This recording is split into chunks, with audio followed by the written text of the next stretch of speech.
Vamos lá. Professora, Oi? você já lançou a nota do estudo dirigido? Já tá É lançado. que para mim não tá aparecendo nada, não. Tá Ué, só B1, B2, média, exame final. mas não aparece na barrinha cheia na atividade em sala de aula, não? Então, na real, não aparece igual aquele gráfico, né? Aquele gráficozinho. Não tá aparecendo Ele, mais assim, não? para mim, tá só detalhamento de nota, aí aparece B1, B2, média, exame, média final, falta. E só que não aparece os pontos, não aparece nada. Eu tô assim também em Eu lancei farmacologia, tá a mesma sexta-feira. coisa. Não, pode deixar assim, tá lançado. Sexta-feira eu lancei já a nota de vocês todinha. Quem fez, quem me mandou, eu já Uhum. lancei lá direitinho. E eu só tô com esse problema na sua matéria e na matéria de farmacologia. Só as outras estão direitinho, aparecendo os pontos, atividade virtual, atividade transversal. Porque é a mesma coisa, a avaliação em sala de aula da primeira avaliação vale 1.000 pontos, né? Uhum. Então foram os 300 dessa atividade rápida, né? Como eu mostrei para vocês aquele estudo dirigido. E os outros 700 pontos eu vou colocar na prova mesmo, depois eu somo. Deixa eu ver se eu consigo colocar aqui no chat para você ver como tá aparecendo para mim. Aham. Deixa eu ver. Aí, consegui. Não aparece aquele. Como é que é o nome? Porque tem como se fossem umas barrinhas, não tem no AVA? Sim, tipo um gráfico, né? Tipo Não, um. mas tem uma barrinha. Tem uma barrinha que enche da avaliação em sala de aula. Deixa eu dar uma olhada. É uma barrinha, eu acho que é critério de avaliação 1, aí critério de avaliação 2 e depois a soma de tudo. Embaixo é uma barrinha. Ah, pelo Ava tá abrindo. Ah, viu? Apareceu aqui os pontos, né? Como Aham. só ali que não tá aparecendo. Uhum. Esse daqui é do aplicativo. Aham. Ah, entendi. Mas tá vendo? Tá lá, tá lançadinho. É melhor vir Ah, por aí, porque você vê as barrinhas, vê os pontos, vê tudo.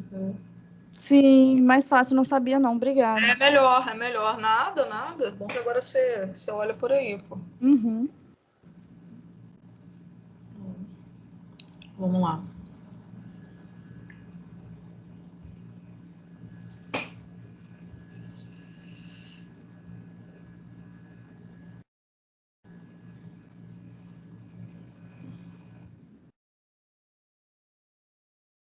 Deixa eu mostrar para vocês, pessoas. Então, a substância cinzenta homóloga à da medula espinhal.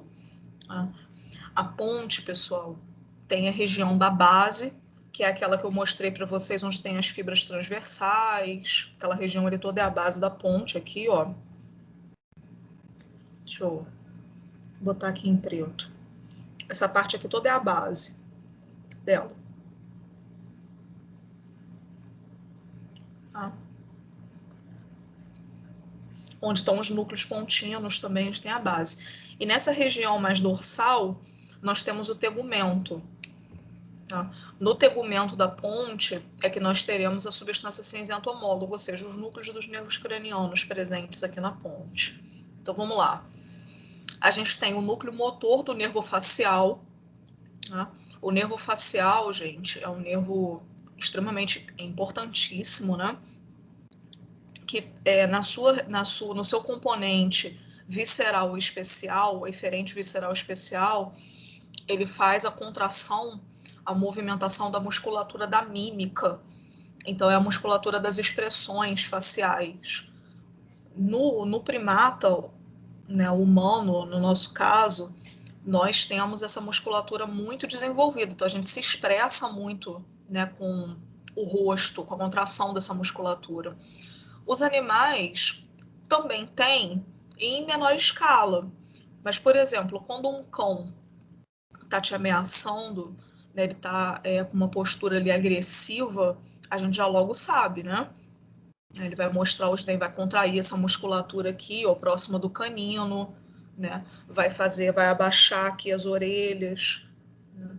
Ele vai tomar ali uma expressão agressiva, né? O gato também, né? O equino, ele pode não se expressar muito com a face, né? Com o rosto dele, mas com as orelhas ele se expressa muito bem.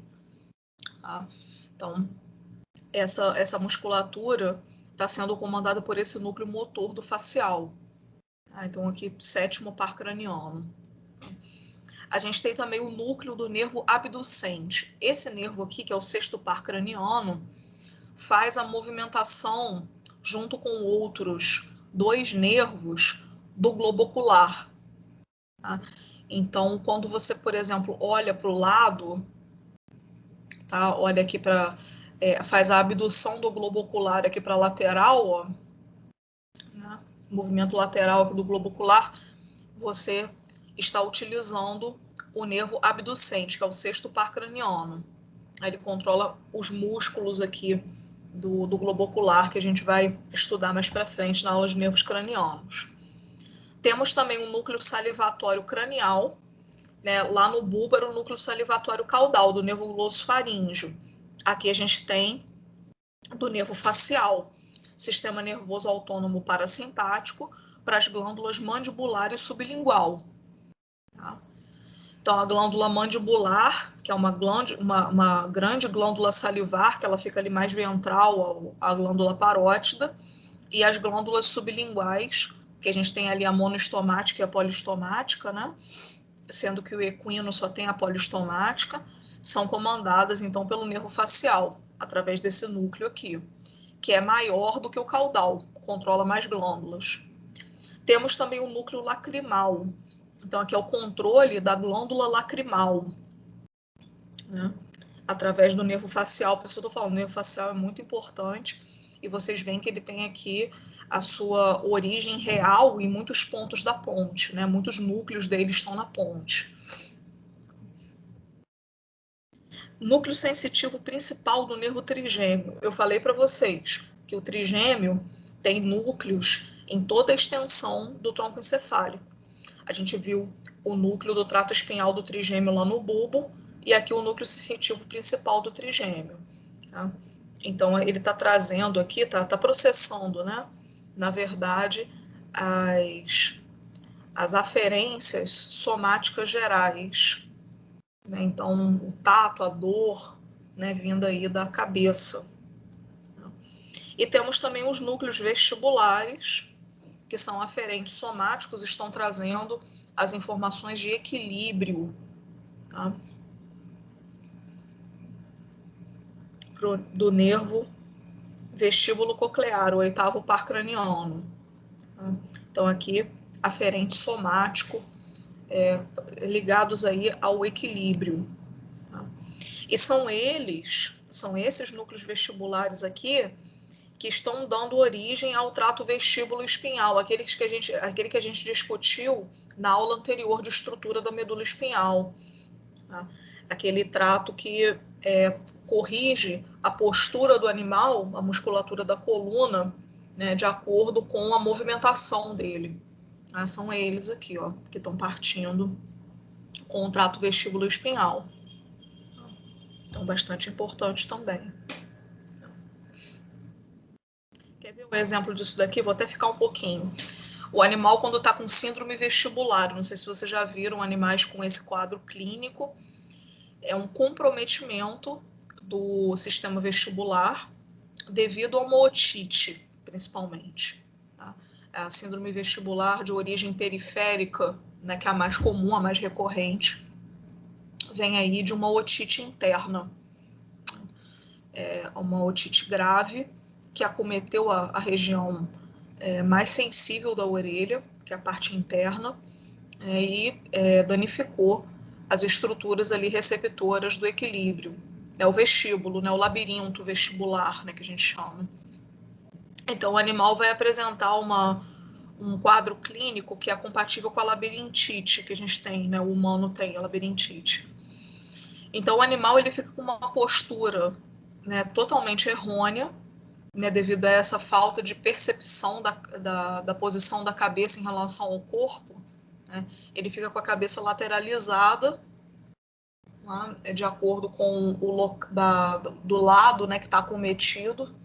Então, se for na orelha interna direita, ele vai ficar com a cabeça voltada para a direita, se for na esquerda, ele vai ficar para a esquerda.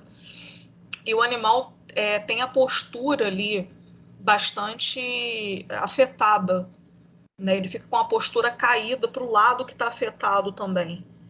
Então, por isso que ele fica com a cabeça caída e com a postura também caída, né, dos membros e tudo. Né? E como ele está com a região do vestíbulo totalmente comprometida, não tem noção da posição da cabeça, ele fica rodando.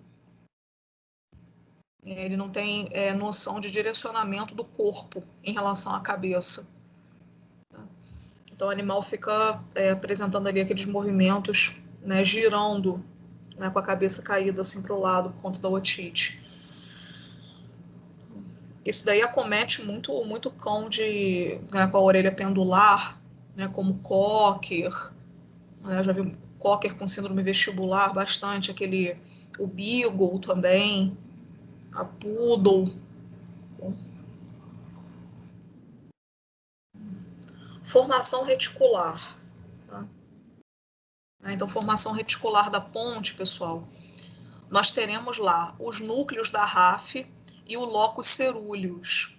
O locus cerúleus se estende até o mesencéfalo. Tá? Não é à toa que naquele corte transversal de mesencéfalo lá da aula de anatomia, né, do tronco encefálico, nós vimos o locus cerúleus lá no mesencéfalo. Essas duas estruturas aqui estão relacionados com o SARA, que eu já até coloquei ali embaixo, SARA, vou colocar aqui também. Ó. Eu acho que quando eu falei naquele outro slide eu cheguei a comentar, mas aqui a gente vai ver com mais profundidade. Então, olha aqui. Essas estruturas aqui de formação reticular, gente, são capazes de ativar todas as áreas do córtex cerebral. Tá? Então, a gente tem o cérebro aqui, ó.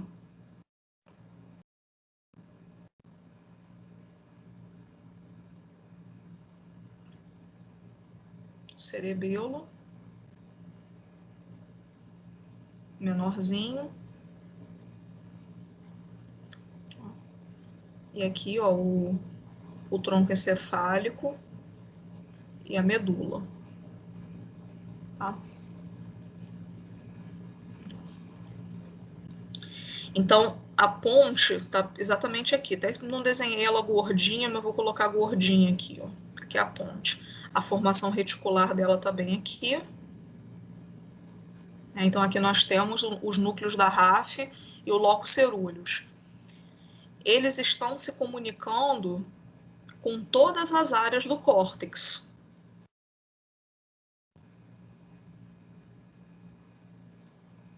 Do córtex cerebral. Quando você está dormindo, a formação reticular da ponte está como se fosse em stand-by. Tá ali em stand-by. Quando você tem que acordar, né, tá próximo ali mais ou menos do horário que você sempre acorda, né? Vamos dizer que você acorda todos os dias 6 horas da manhã. Né? Então o seu relógio biológico já fica ajustado para quando der ali 6 horas, vamos dizer que você foi dormir um pouco mais cansado e não tem compromisso para hoje, né? Se fosse o caso, ele espera até umas 7 e pouca, né? E ele vai ativar aqui a formação reticular, ela tem um horário, né, biológico ali para se ativar e ela vai transmitir impulsos excitatórios para todas as áreas do córtex. Então é como se ela tivesse um botão de on, de ligar do córtex aqui, ó. Então ela te acorda. É como se fosse um botão, puf, você acordou. Tá? Por isso que a gente chama, ó, sistema ativador reticular ascendente. Tá? É ativador de córtex ascendente porque ele está, ó, subindo, ascendendo na direção do córtex. Tudo bem? Então, ele te acorda, tá ligado ao sono e à vigília. Olha aqui, ó. É como esse sujeito que tá dormindo aqui com o cão, ó. Deu 6h05, mais ou menos o horário que ele tá acostumado a acordar, tava dormindo, o SARA ativou e ele acordou, tá? Foi o que aconteceu aqui. Uma aplicação aqui interessante, ó.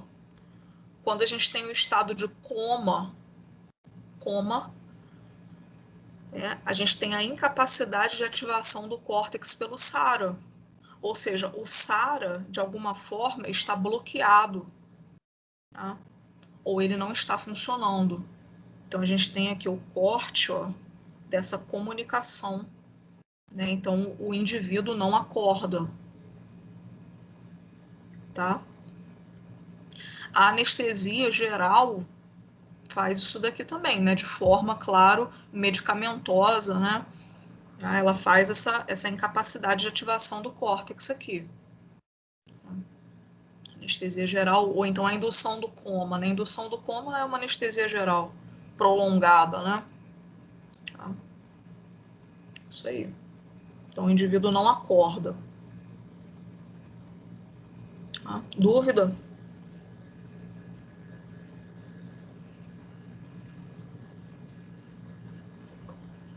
Não.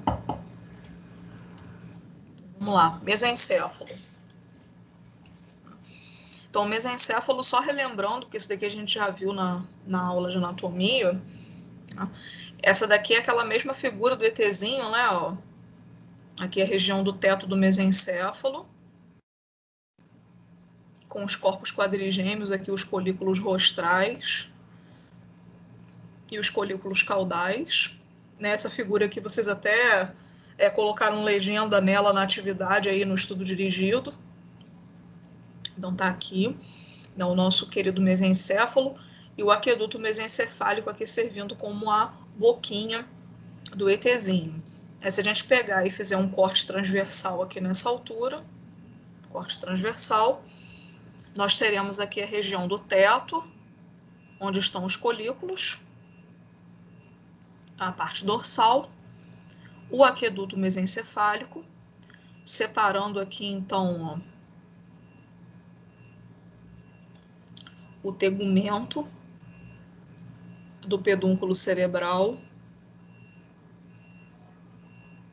do teto, né? Ó.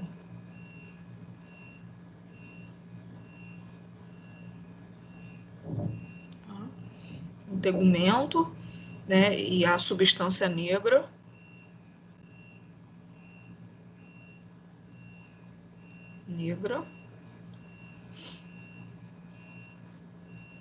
Que a gente já viu bem, separando o tegumento da base. Certo? No tegumento do mesencéfalo, a gente já viu que existem aqui alguns núcleos de nervos cranianos e tem também substância cinzenta própria. Aqui a gente vai encontrar o núcleo do óculo motor, que é substância cinzenta homóloga. Tem também o nervo troclear, o núcleo do nervo troclear. Mas a gente também vai encontrar, por exemplo, o núcleo rubro. O núcleo rubro é a substância cinzenta própria, ele não está relacionado com os nervos cranianos. Tá? Na base, a gente tem a passagem do trato córtico-espinhal, tá? Que vai formar as pirâmides lá no bulbo. Tá?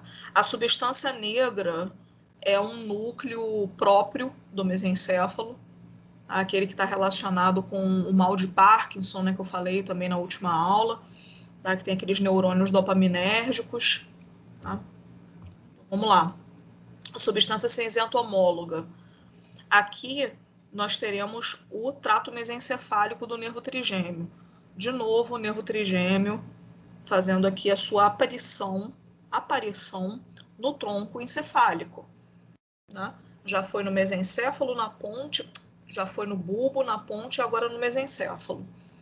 Então, ele aqui, mesma coisa, tá? O quinto par craniano trazendo a sua aferência somática geral da cabeça. Então, tato, dor, temperatura.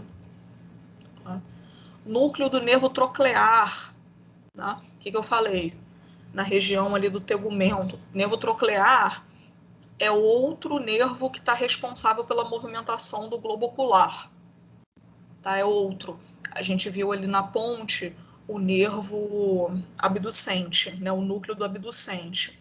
Esse daqui é outro.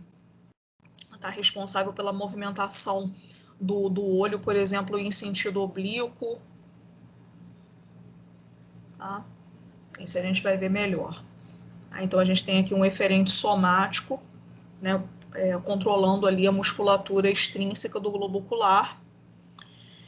E vamos encontrar os dois núcleos do óculo motor. Esse nervo aqui, que é o terceiro par craniano, é o principal nervo motor do olho, do globo ocular. Ele que vai controlar a maioria dos músculos dali. Então, ele vai possuir dois núcleos na região do tegumento do mesencéfalo. A gente tem a parte eferente visceral geral dele. Eferente visceral geral vai controlar músculo liso, no caso aqui, musculatura lisa. Da onde? Do músculo esfíncter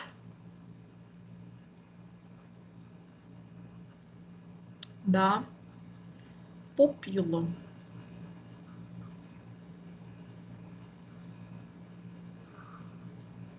Tá? Músculo esfíncter da pupila.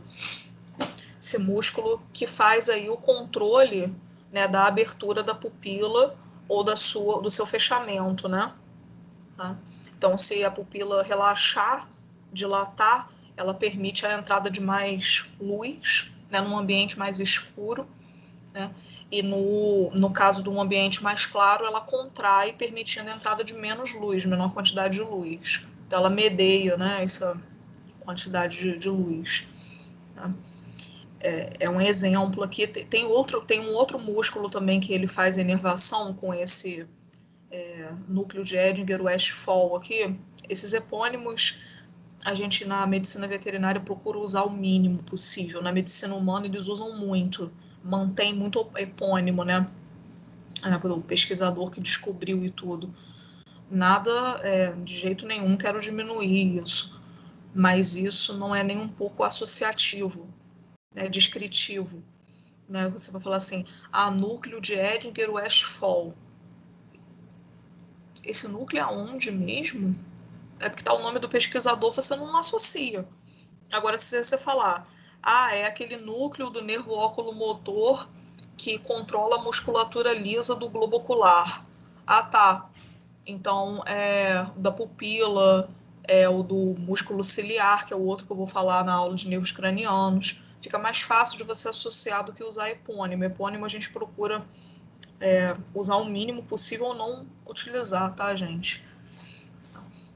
Então, é a parte aqui do sistema nervoso parasimpático do nervo oculomotor. Tá? E a parte eferente somático, o outro núcleo dele, eferente somático, é o núcleo que vai controlar a musculatura estriada esquelética, extrínseca do globo ocular. Tá? Então, a movimentação do globo ocular, tá? Que ele faz parte como principal. Ele, o abducente e o troclear. Mas isso na aula de nervos cranianos a gente vê melhor. Agora, essa parte aqui é muito interessante, a substância cinzenta própria do mesencéfalo. Olha isso. A gente vai encontrar uma principal ali, que a gente chama de substância cinzenta periaquedutal. Por que é periaquedutal? Ela fica em volta do aqueduto mesencefálico. Ela vai ficar aqui, ó. Exatamente onde eu circulei. Periaquedutal. Ela está relacionada com a regulação da dor. A regulação da dor. Eu vou até depois pegar aqui, botar um slide branco para eu poder mostrar isso para vocês como que é interessante. Olha só esse gatinho aqui.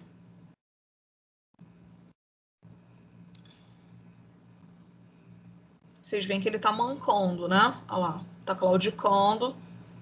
Provavelmente teve algum trauma, alguma queda. Tá? Mas vocês veem que mesmo com esse incômodo, essa dor vindo do membro, ele continua se movimentando. Tá? Então, essa dor não é insuportável, que ele consegue se movimentar. Com dificuldade, mas se movimenta. Por que essa dor fica suportável para ele? Por quê? Vamos lá. Deixa eu mostrar para vocês aqui isso. Como que...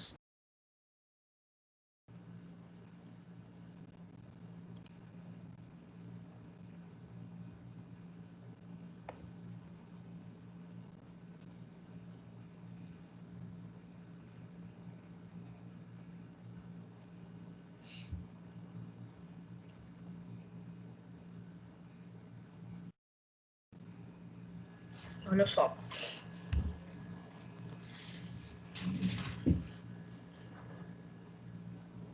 Vou desenhar um esquema aqui para a gente poder entender. Medula espinhal, vou colocá-la aqui, ó.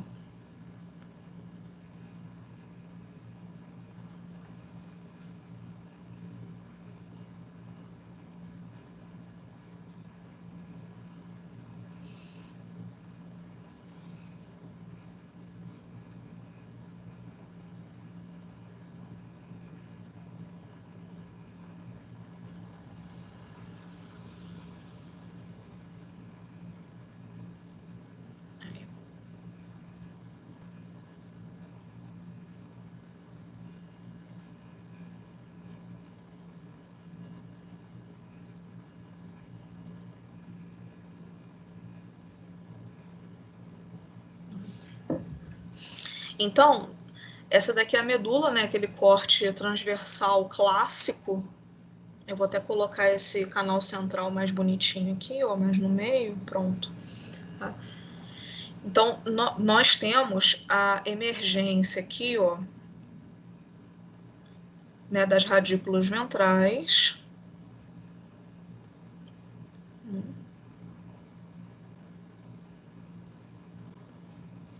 E a chegada das radículas dorsais.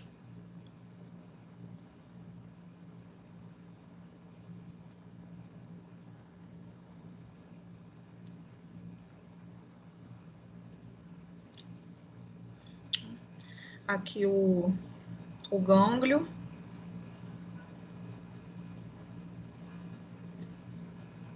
Eu vou colocar um pseudo unipolar aqui.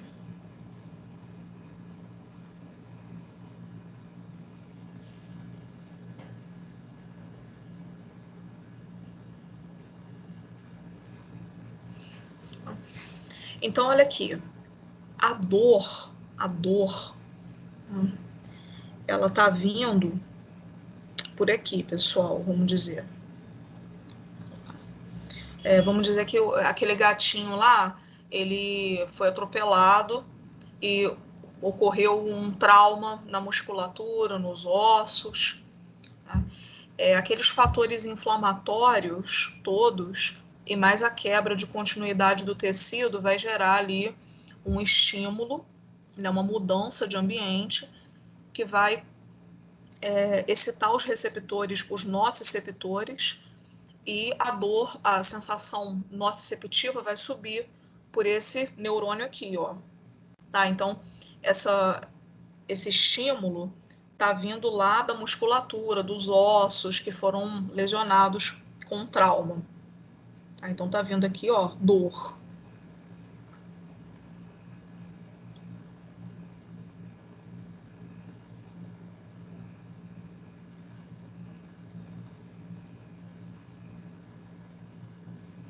Então, veio dor aqui, né? Esse neurônio aqui vai fazer uma sinapse nessa região aqui do corno dorsal com um neurônio aqui na substância gelatinosa, que a gente chama. A substância gelatinosa fica aqui no corno dorsal e ela recebe essas nocicepções. Tá? Então, ele vai fazer uma sinapse aqui. Aí nós teremos um neurônio que vai receber isso. vou botar ele de roxo. Tem um neurônio multipolar aqui que vai receber isso, vai receber essa mensagem. Tá? E esse neurônio tem aqui o seu axônio ligado aonde? No trato espinotalâmico lateral. Lembra que eu falei aquele trato que é cortado na aula lá de medula espinhal, quando se fazia a cordotomia naqueles pacientes terminais lá nos séculos passados, né? Então ele está aqui, ó, ele vai para o trato espinotalâmico lateral. E aqui ele sobe, é ascendente, né? Ele vai subir. Ó. Ele vai subir lá para o tálamo. Lá para o tálamo. Aí vou colocar o tálamo aqui, ó.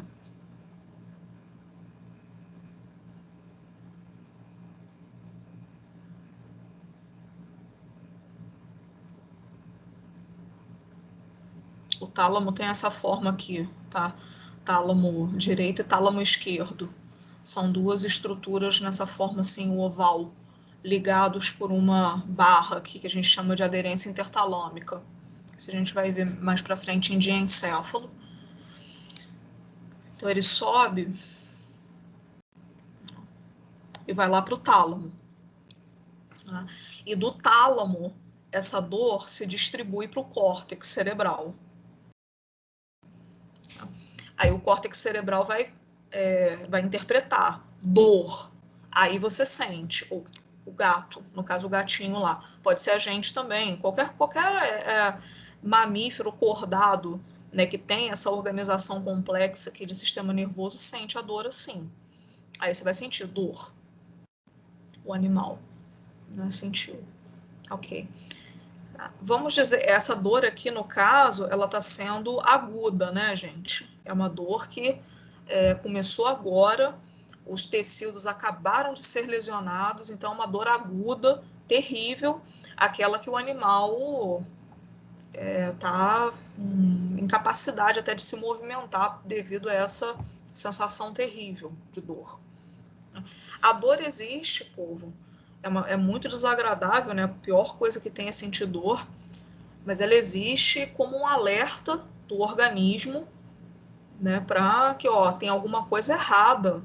E quanto mais errada, mais grave, né, a lesão, maior a dor.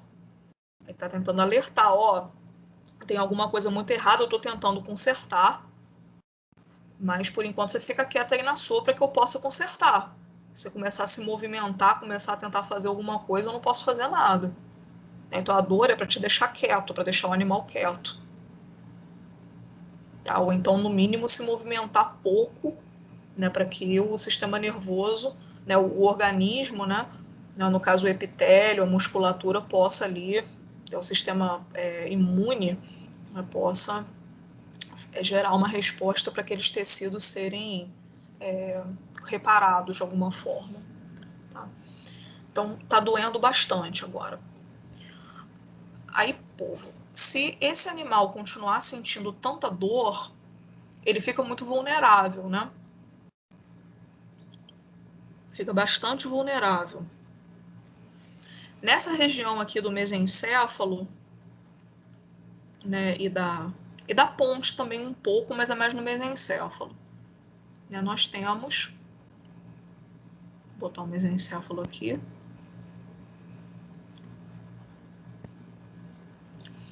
aqui o aqueduto, em volta dele a substância cinzenta periaquedutal.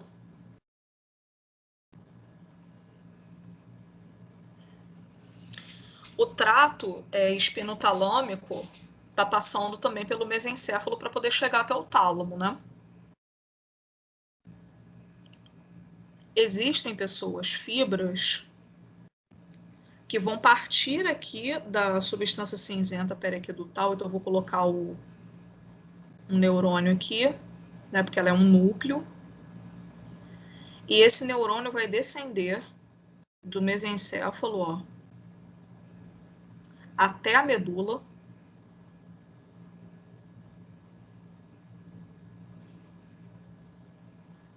e vai fazer uma sinapse aqui com esse neurônio,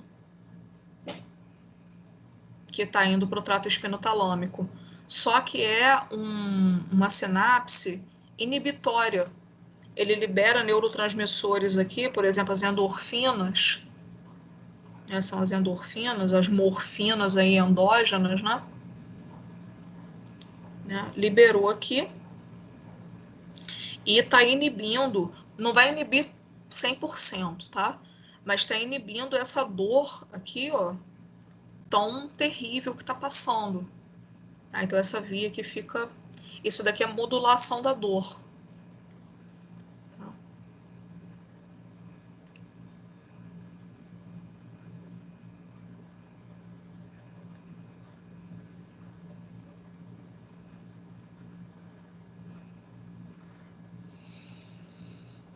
Tá? Quando eu falei das vias eferentes que estão localizadas na medula espinhal, tinham algumas delas que estavam vindo lá do tronco encefálico e fazendo sinapse aqui no corno dorsal. São essas, de modulação da dor.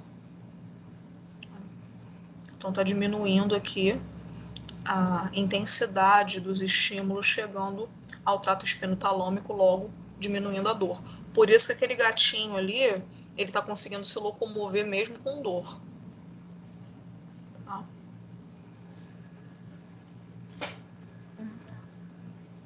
Se tivesse insuportável, ele não se movimentava. Professora, Oi, fala. quando dizem assim que sentiu tanta dor que a dor foi meio que anestesiada, é por causa dessa modulação? Ou você diz assim, em que momento? No momento da dor mais intensa? Isso, tipo, igual, falando assim, na gente mesmo, quando a gente sente tanta dor, às vezes parece que, de alguma forma, para não ser tão intensa, ou sei lá, não gerar um estresse maior para a gente, parece que a dor dá uma, tipo, aliviada, uma anestesiada. É por conta disso sim. É por causa Ah, disso sim. É. E às vezes a dor é tão intensa que a pessoa até desmaia, né? uhum, Porque é uma forma que o encéfalo encontra de dar uma modulada total, né? Não sei se você perder a consciência, né, para não gerar aquele caos absurdo no sistema nervoso, né, por conta da dor. Mas é isso mesmo, é isso aí. É por causa dessa modulação.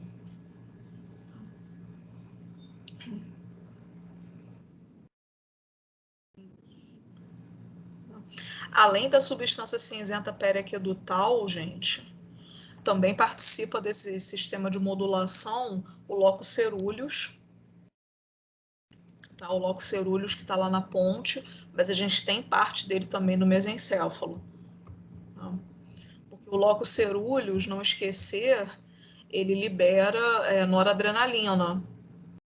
E a noradrenalina, para a dor, ela é bem inibitória. Tá? Quando você está ali no momento de estresse, de muito susto, aquele estresse agudo, por mais que o animal tenha sido lesionado, ele tem algum tecido ali lesionado, ele tenha, né, naquele primeiro momento, a capacidade de se locomover mesmo com os tecidos lesionados. Porque a manutenção da vida dele, de forma imediata, é mais importante do que sentir que está lesionado algum membro dele, alguma parte do corpo dele. Então você tem, por exemplo, assim, um gatinho desse que sofreu maus tratos, né? Levou ali uma pancada, né, de alguma forma. Ele primeiro vai sair correndo, se esconder, né, mesmo com lesão de tecido. Depois que a gente fala, né, de forma mais aí casual, aí depois que o sangue esfria, é que ele vai sentir a dor. Mesma coisa com a gente, né? Se estiver praticando algum esporte, aí você levar uma pancada, né, na hora que você está ali, né, concentrado, praticando seu esporte e tudo, é o calor ali da partida, né? Você quer ganhar e tudo, você não sente muito, né? Pode até sentir uma ardência, alguma coisa se for mais forte, mas depois que você for descansar, for pro vestiário, tomar um banho, o sangue esfria, você vai sentir a lesão. Então isso daí é o locus ceruleus. É a noradrenalina.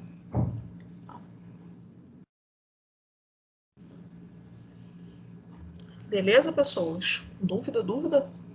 Tudo certo? Na medida do possível. Não ouvi. Oi? Professor? Eu tô te ouvindo muito baixinho. Oi, professor, eu ouvi. Vai. Não, eu tô falando que tá dando pra entender. Ah, então beleza. É só uma confirmação. Obrigada. Vamos lá. Formação reticular, então, do mesencéfalo. Tá? Nós temos aqui os núcleos da RAF, tá? Também presentes no mesencéfalo, tá? Que estão ligados ali, então, com a parte da regulação do sono e da vigília, do SARA, tá? E a área tegumentar ventral, essa daqui é muito interessante. Tá? Tá ligado ao sistema de recompensa do cérebro. Tá? E essa parte aqui, tanto na gente quanto nos animais, ela é muito fácil, né, de perceber, né, as suas ligações, né, os seus circuitos ali, né, nos hábitos do animal e da gente também. Então vamos lá. Esse cãozinho aqui, né, da foto, ele aprendeu que se ele sentasse, ele obedecer os comandos do tutor ou do adestrador, ele vai ganhar um petisco. Tá? Bom, então se ele vai associando, claro, isso tudo é uma construção, né? Então ele associa, o cara fala senta, eu vou, obedeço o comando e eu ganho um petisco. Tá? Com a gente funciona do mesmo jeito, né? Você realiza alguma ação, você é elogiado, né? Ganha alguma coisa, né? Você realiza uma ação e tem um retorno positivo para aquilo, algo que te faz sentir bem, né? De alguma forma recompensado, você tende a repetir aquele hábito, aquele gesto, tudo. Né? Isso é sistema de recompensa. Tá? Então, a área tegumentar ventral está associada a esse circuito de sistema de recompensa. Tá? Então, se o animal é recompensado por uma ação com algo que ele gosta, ele tende a repetir e aprimorar. Né? Esse cachorrinho aqui, quando ele está aprendendo, né, os comandos, ele demora um pouco para entender qual que é o comando que o treinador, né, o adestrador quer que ele desempenhe. Depois, né, conforme ele vai sendo recompensado e aquilo vai sendo repetido, tá aí, já está a parte dos núcleos olivares, do cerebelo, né, da parte de aprendizagem motora, ele vai desempenhando com mais agilidade. Então é isso. Legal. Falemos do cerebelo, pessoal. Então, aqui a gente tem uma descrição anatômica toda do cerebelo, ó. Deixa eu mostrar primeiro para vocês essa região aqui, ó, essa descrição. Esse é um corte sagital do encéfalo de um cão, onde observamos a região, ó, do cérebro,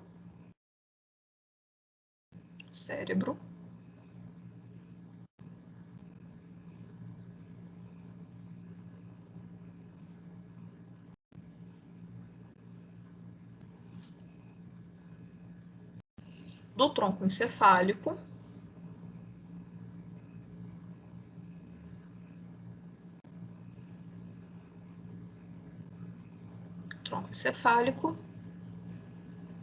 e aqui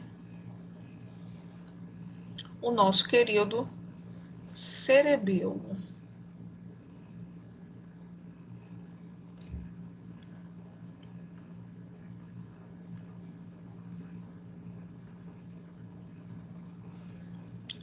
Deixa eu botar o cérebro ali também.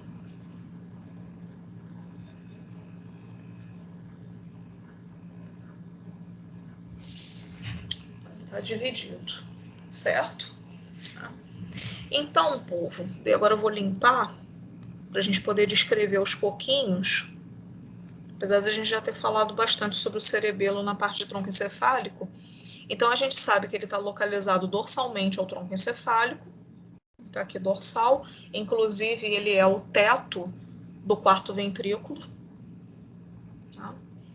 Para estar localizado dorsalmente ao tronco encefálico, e ali no tronco encefálico, na região dorsal, a gente tem a fossa romboide, né, e o cerebelo está ali por cima, dorsalmente, formando então o teto do quarto ventrículo. Tá? Na região do osso occipital, aí a gente relembra de morfolocomotor, né? Nós temos uma fossa, uma região, uma reentrância interna no osso occipital, que é onde o cerebelo fica alojado. É uma reentrância óssea para que o cerebelo tenha ali o seu local reservado, né? Então a gente chama de fossa cerebelar. O occipital, né, fica bem aqui, ó. Aqui a gente tem o forame magno. Aqui o côndilo, né, ó. Processo paracondilar. Aqui.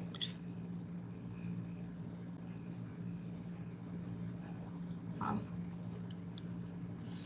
medula espinhal passando aqui, ó. Pelo forame magno. Então, assim, o occipital tem na sua região interna, então, povo, ó, uma reentrância aqui para que o cerebelo, né, claro que recoberto pela dura mater, aracnoide pia mater, ele fique aqui alojadinho, ó, tá, no seu local aqui, na sua topografia certinho, tá? Então essa daqui é a fossa cerebelar.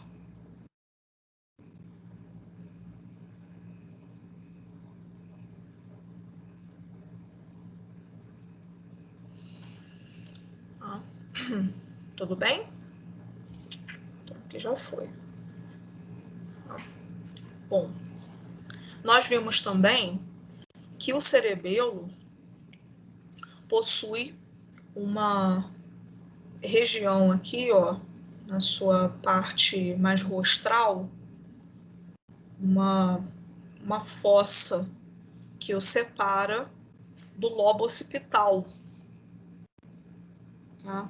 O lobo occipital é essa região aqui do telencéfalo, ó.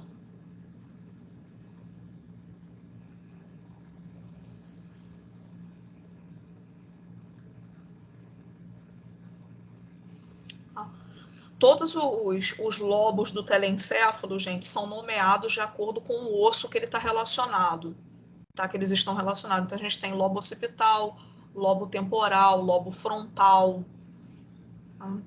Todos os lobos, então, de acordo com o osso que ele está relacionado. Como o osso aqui mais caudal da cabeça, do crânio, é o occipital, o lobo mais caudal é o lobo occipital. Então, assim, entre o cerebelo e o lobo occipital, a gente tem uma fossa, tá? Que a gente chama de fissura, porque ela é muito profunda. Tá? Então, fissura transversal. Essa daqui a gente viu na aula de anatomia da medula espinhal e do tronco encefálico. Tá? É uma que a gente viu numa vista dorsal do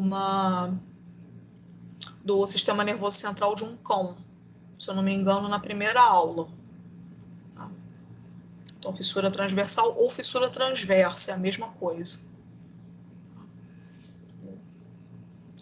Os pedúnculos cerebelares, gente, né, que são aquelas fibras, né, aqueles conjuntos de fibras, não, esse aqui não.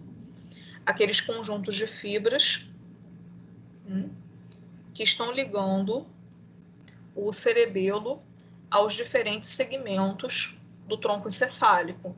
Então, pedúnculo cerebelar caudal ligando o cerebelo ao bulbo, pedúnculo cerebelar médio ligando o cerebelo à ponte e o pedúnculo cerebelar rostral ligando o cerebelo ao mesencéfalo. Tá? Então, a gente tem os pedúnculos cerebelares direitos e esquerdos, né? Eles são bilaterais. Tá? E o muito interessante é essa explicação aqui de como que o cerebelo pode ser dividido de forma evolutiva e funcional. Tá? Então, nós temos o vestíbulo cerebelo, o espino cerebelo e o cérebro cerebelo. O vestíbulo cerebelo, pessoal, isso aqui eu vou falar da evolução do cerebelo nos cordados. Tá? O vestíbulo cerebelo foi o primeiro cerebelo que surgiu, né, a primeira aparição do cerebelo, a primeira aparição evolutiva do cerebelo. E ele está ligado à manutenção do equilíbrio só. Manutenção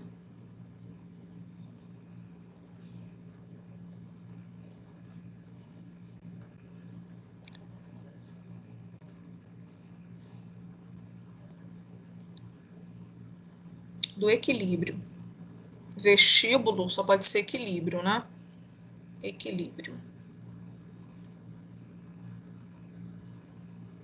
Então, quem, assim, tem somente o vestíbulo cerebelo? São, por exemplo, as lampreias. A lampreia, né, que é esse peixe aqui, que tem essa boca super curiosa, né? Os dentes dela aqui são todos parecendo até como posso dizer, uma espiral de dentes, né? Olha lá. Elas não têm mandíbula, somente essa formação aqui óssea, né, com os dentes, tem em forma aqui de espiral. Então, as lampreias só tem o vestíbulo cerebelo. Tá? O espino cerebelo, que é esse daqui, ó, aí já pode ser observado, por exemplo, no peixe-palhaço, que é um peixe ósseo. Tá? Só coloquei o peixe-palhaço aqui como exemplo do peixe ósseo, também porque todo mundo lembra por causa do Procurando Nemo, né? É fácil de associar. O espino cerebelo é a região do cerebelo, a parte funcional do cerebelo que está relacionado com a medula espinhal. Então, ele já faz a manutenção do equilíbrio, mas também a coordenação dos movimentos que passam para a medula espinhal. Tá? Então, ele consegue fazer a manutenção desses movimentos de forma melhor, para manter a postura do animal. Tá? Então, o peixe-palhaço, que é um peixe ósseo, né, ele tem ali o seu cerebelo mais evoluído do que o da lampreia, tá? Por exemplo. E o cérebro cerebelo, que é a parte do cerebelo mais evoluída, está presente nos mamíferos.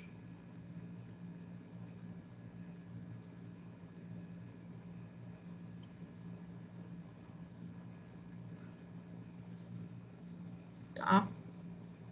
Está presente nos mamíferos. Então, eu coloquei aqui um esquilo, né, fazendo aqui um salto, né, o equilíbrio dele sendo mantido, com a coordenação da parte espinhal aqui, todos dos movimentos, e também o planejamento do movimento.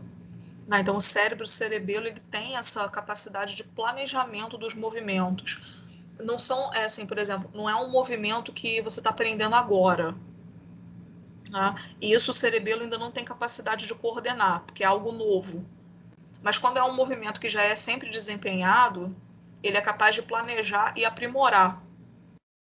Tá? Por isso, cérebro cerebelo é um cerebelo com uma capacidade muito evoluída de planejamento. Então, os mamíferos que têm. Certo? Dúvida? Então, assim, Gabriela, quer dizer, então, que os mamíferos só têm o cérebro cerebelo? Não, eles têm os três. O mamífero, ele tem o vestíbulo, o espino e o cérebro cerebelo. Isso daqui é acumulativo durante a evolução. A lampreia só tem o vestíbulo cerebelo. O peixe ósseo tem o vestíbulo e o espino. Tá?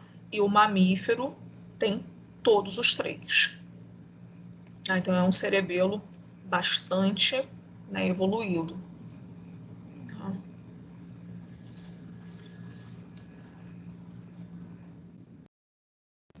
Deixa eu ver que horas são. São 11h06. Dá para eu falar rapidinho aqui, mostrar para vocês.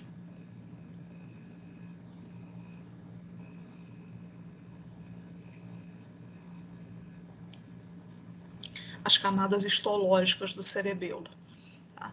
Então, quando a gente pega o córtex do cerebelo, gente, a região da substância cinzenta do cerebelo que fica ali periférica, depois eu mostro melhor para vocês numa outra imagem, nós vamos encontrar 3 camadas. Tá? 3 camadas. A camada que eu mostro para vocês em destaque aqui, tá? É essa, onde nós estamos observando esses neurônios bem peculiares, tá? Que é a camada de células de Purkinje. Só vai dar tempo de eu falar dela hoje. Depois eu falo das outras.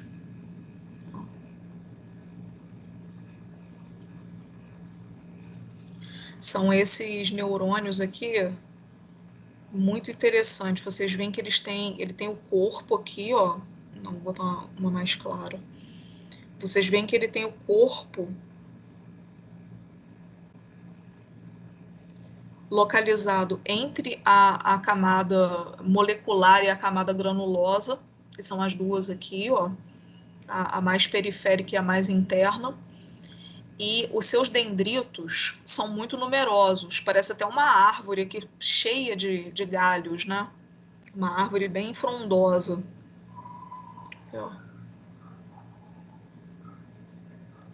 Isso porque, povo, as células de Purkinje têm aqui várias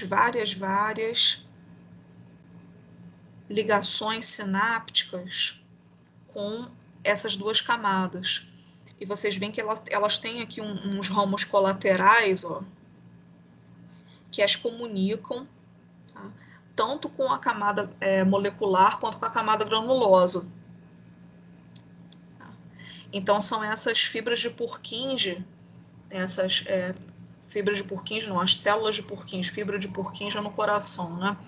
As células de Purkinje que fazem aqui a coordenação dos impulsos nervosos. Tá? Na verdade, elas são neurônios inibitórios, que têm neurotransmissores inibitórios. Então, elas fazem a modulação desses impulsos aqui, tá? Coordenando o que passa, o que não passa, tá? Para que o cerebelo possa ter as suas funções todas muito, muito coordenadas.